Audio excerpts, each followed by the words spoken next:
Paschimbanga police welfare committee করেছে। প্রথমের দিকে অ্যাকচুয়ালি যা অর্ডারটা ছিল পুলিশ কর্মীদেরকে নিয়েই কিন্তু এই ওয়েলফেয়ার কমিটি, কিন্তু বাস্তব ক্ষেত্রে কাজ করতে গিয়ে দেখা যায় যে আমরা পুলিশ বাদেও আমাদের পুলিশের কাজের সঙ্গে যারা যুক্ত তাদেরকে বাদ দিয়ে এই মুহূর্তে পশ্চিমবঙ্গ পুলিশ প্রশাসন বা কলকাতা পুলিশ প্রশাসনের কথা ভাবা যায় না।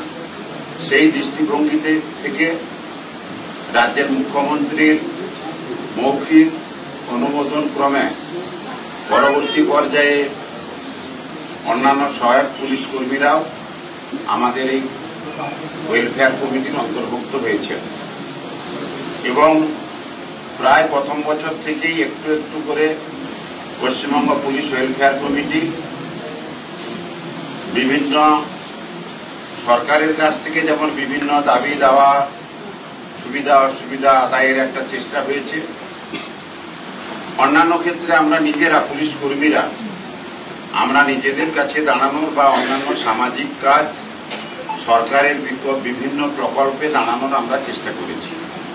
সে বৃক্ষরোপণ হতে পারে, রক্তদান শিবির হতে পারে, স্বাস্থ্য শিবির হতে পারে, চক্ষু পরীক্ষা শিবির হতে পারে, বস্ত্র বিতরণ হতে পারে।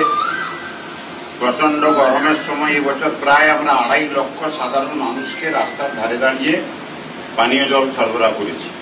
ঝাড়গ্রাম, মেদিনীপুর, বাঁকুড়া, পুরুলিয়া যেসব জায়গায় প্রচন্ড গরম, তো আমাদের আজকে বস্ত্র বিতরণ বলাটা খুব ভুল। মাত্র আমরা আমাদের পুলিশ কর্মীদের কিছু লোকের সহায়তায় আমরা কিছু আমাদের কাজের সঙ্গে যুক্ত কিছু মানুষকে আমরা সামান্য কিছু একটা দেওয়ার চেষ্টা করি। ওয়েলফেয়ার কমিটি 2020 সালের আগস্টে তৈরি হয়েছে, রাজ্যের মুখ্যমন্ত্রী তৈরি করেছেন। এটা একটা সরকারি প্ল্যাটফর্ম। আমরা এই ওয়েলফেয়ার কমিটিতে যারা আছি সবাই কিন্তু সরকারি লোক, যারা কমিটির বাইরে আছে তারাও কিন্তু সরকারি লোক। তো আমরা প্রথম বছর থেকে পুলিশ কর্মীদের ওয়েলফেয়ারের কথা যেমন আমরা ভেবেছি, পুলিশের কাজের সঙ্গে যুক্ত অন্যান্য কর্মচারী যারা আছে, সহায়ক পুলিশ কর্মী, কর্মবন্ধু, civic volunteer, village police, home guard, এরা যারা আছে এদের কথাও কিন্তু এই ওয়েলফেয়ার কমিটি ভাবছে, যেটা রাজ্যের মুখ্যমন্ত্রী চান যে টোটাল পুলিশ পরিবারটা বা সহযোগী পুলিশ পরিবার এরা সবাই ভালো থাকুক। এখন আমাদের মধ্যে যারা কাজ করে এদের মধ্যে কিছু লোক আছে যাদের সমস্যা অনেক বেশি, যেমন আমাদের যে সমস্ত গ্রুপ ডি স্টাফ আছে, কর্মবন্ধু আছে, সুইপার আছে, এরা যা পারিশ্রমিক পায় তাতে এদের অনেক অসুবিধার মধ্যে চলে। তো এদের সবাইর কিন্তু ভাগ্যে জোটে না যে পুজোর দিনগুলোতে একটা নতুন বস্ত্র পরিধান করা। তো আমরা সবটা পারি না, যতটা পারি টুকটাক আমাদের এই ওয়েলফেয়ার কমিটি এবং আমাদের অন্যান্য পুলিশ কর্মী তারা ব্যক্তিগত উদ্যোগ নিয়ে কেউ একটা শাড়ি, কেউ একটা গেঞ্জি, কেউ একটা চুড়িদার এইভাবে দিয়ে আমরা তাদের হাতে তুলে দিই, যাতে তারাও এই আনন্দের দিনগুলোতে একটু হলেও আনন্দ পায়। সেটা কয়েক বছর ধরে চলছে। এবছরও আমরা করলাম এই ভবানী ভবনে, বিভিন্ন জেলায় এইটা হচ্ছে। এ ব্যাপারে আমাদের কাছে বসে আছেন আমাদের কলকাতা পুলিশ ওয়েলফেয়ার কমিটির কনভেনার রুহুল আমিন। উনিও প্রত্যেক বছর আমাদের কাছে সহযোগিতার হাত বাড়িয়ে দেন, এটা অস্বীকার করার কোনো উপায় নেই। অনেক আমাদের পুলিশকর্মী আছেন যারা এই খবরটা পাওয়ার পরে নিজেদের চাইতে হয় না, নিজেরা স্বেচ্ছায় কেউ একটা শাড়ি, কেউ একটা গেঞ্জি, কেউ একটা জামা এরকম নিয়ে এসে দেন, যাতে আমাদের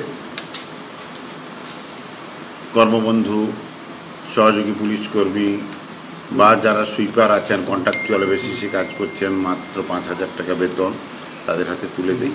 এই হচ্ছে, এটা বিরাট কোনো প্রোগ্রাম নয়, আমাদের একদম সামান্য একটা প্রয়াস মাত্র। তবে আমি ব্যক্তিগতভাবে মনে করি এমন দিন আসুক যেদিনকে আমাদের অন্তত পুলিশের কাজের সঙ্গে যুক্ত কোনো মানুষকে বস্ত্র দান করতে না হয়। তারা যেন নিজের বস্ত্রটা নিজেরা কিনতে পারে, তার পরিবারের হাতে নিজেরা কিনে তুলে দিতে পারে, এটা আমি ব্যক্তিগতভাবে চাই। আমাদের প্রেরণাই একমাত্র আমাদের মুখ্যমন্ত্রী।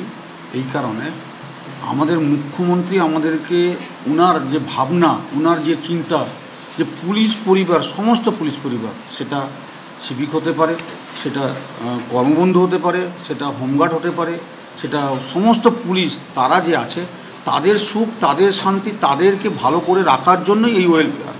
ওনার প্রেরণা থেকে, আর আমাদের কোঅর্ডিনেটর শান্তনু সিনহা বিশ্বাস, ওনার প্রেরণা থেকেই আমরা এই কাজগুলো খুব সহজে করতে চাই। আমাদের উদ্দেশ্য একটাই, পুরো পুলিশ পরিবারকে এক জায়গায়, এক ছাতার তলায়, সবার দুঃখে সবার কষ্টে তার পাশে দাঁড়ানো। আমাদের ওয়েলফেয়ার যেদিন থেকে হয়েছে, দাদা বিজিত দা আমাদের বেঙ্গলের কনভেনার আছেন, ওনার আশীর্বাদ, ওনার ভালোবাসা, ওনার গাইডলাইনে কলকাতা পুলিশ আর পশ্চিমবঙ্গ পুলিশ আমরা একসঙ্গে চলতে চাই এবং আগামী দিনে সমস্ত পুলিশ কর্মচারী এবং তার যে সহযোগী পুলিশ কর্মচারী এবং কর্মবন্ধু যারা আছে তাদের পাশে আমরা আগামী দিনে এইভাবে দাঁড়াবো। বিগত দিনেও আমরা এইভাবে এই কাজগুলো করেছি, আগামী দিনেও সুন্দরভাবে এই কাজগুলো করব। আমাদের যতটা শক্তি, যতটা সামর্থ্য আছে সেটা নিয়ে মমতা ব্যানার্জির প্রেরণায় আমরা সমস্ত পুলিশ কর্মীর পাশে দাঁড়াবো। এটাই আমাদের একমাত্র প্রতিজ্ঞা। আর এই দুর্গাপুজোয় এই প্রতিজ্ঞা নিয়ে আমরা আগামী সারা বছর এগিয়ে চলব।